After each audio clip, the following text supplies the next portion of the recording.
What is the value of your life? आपके life की क्या कीमत है? Thinking about that. कहानी जो आज की है वो भी कुछ इसी सवाल पर है।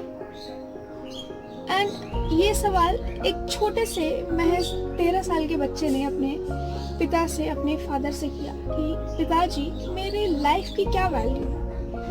ये सवाल सुन के उसके जो फादर थे वो काफ़ी सरप्राइज्ड एंड शॉक्ड हो गए कि इतना छोटा सा बच्चा और ये सवाल पूछ रहा है। तो उन्होंने उसे एक छोटा सा पत्थर लाके दिया और कहा कि इस पत्थर को लो, जाके मार्केट में बेचने की कोशिश करो और इसकी जो कीमत होगी वही तुम्हारी लाइफ की वैल्यू है। उस बच्चे ने बोला ओके।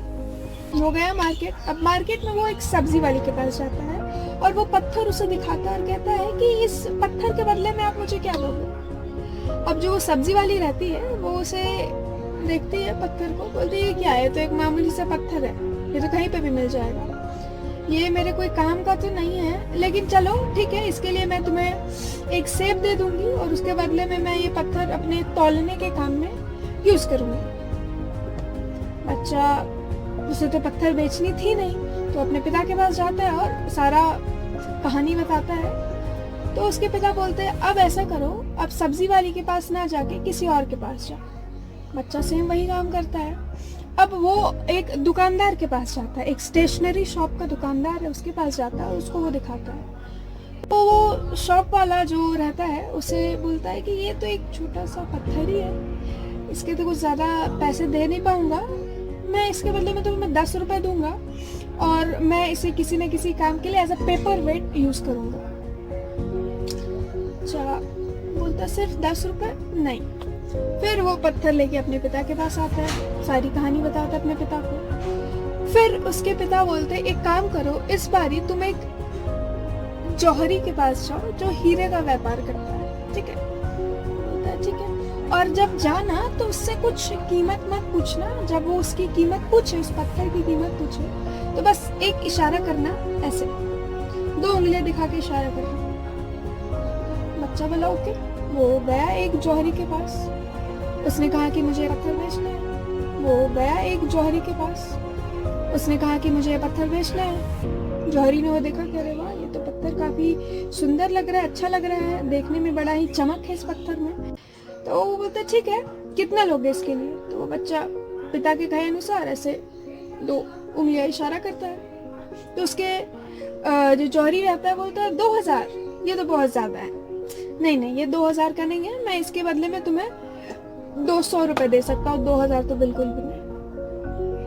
वो बच्चा फिर जाता है, दौड़ता भागता अपने पिता के पास, कहानी बताता है। तो फिर उसके पिता बोलते हैं अब एक काम करो, तुम हीरो के एक्सपर्ट एक व्यक्ति है उनके पास जाओ और उनको ये पत्थर दिखाओ।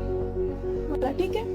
अब वो उस हीरो के एक्सपर्ट के पास जाता है और उसे वो पत्थर दिखाता है और जैसे ही वो बच्चा उस पत्थर को लेके उसके नजर के सामने रखता है, वो जो हीरो का एक्सपर्ट व्यापारी रहता है वो खुशी के मारे उछल जाता है, उस पत्थर को फटाक से अपने हाथ में ले लेता है और कहता है कि वाह, ये तो वही पत्थर है जो मैं जिंदगी भर से ढूंढ रहा था। इस पत्थर को मैं अपनी पूरी जिंदगी तलाश कर रहा था, ये बहुत ही नायाब पत्थर है,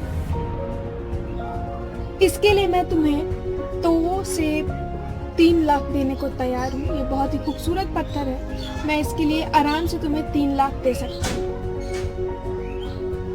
तो फिर वो ये सुन के वो बच्चा उस पत्थर को छीनता हुआ भाग के अपने पिता के पास जाता है और उसे कहानी बताता है कि इस पत्थर के उस एक्सपर्ट ने 2 से 3 लाख देने को तैयार हो गया। तो अब उसके पिता ने बोला कि ये आपके लाइफ की वैल्यू है, ये 2 लाख आपके लाइफ की वैल्यू नहीं है, लेकिन ये जरूर ध्यान रखें आप किस पोजीशन पे, किस जगह पे, किस स्थान पे खुद को रख रहे हैं और अपनी कीमत को आंक रहे हैं। बहुत इम्पोर्टेंट है। बहुत बारी होता है कि हम, बहुत लोग उस सब्जी वाली की तरह होते हैं जो उस पत्थर को, आपके लाइफ को एक छोटा सा बेकार सा फालतू सा चीज समझ के बस उसे वेस्ट की तरह यूज करते हैं या यूज ही नहीं करते हैं, और एक वो एक्सपर्ट हीरे की जौहरी की तरह होता है जो शायद आपकी लाइफ की काफी कीमत लगा दे। तो आप अपने अगर लाइफ की वैल्यू कैलकुलेट करते हैं तो किस जगह पे रह के आप अपने लाइफ की वैल्यू कैलकुलेट कर रहे हैं। If you are talking about the value of your life, then do think where you have position yourself while calculating that. Thank you.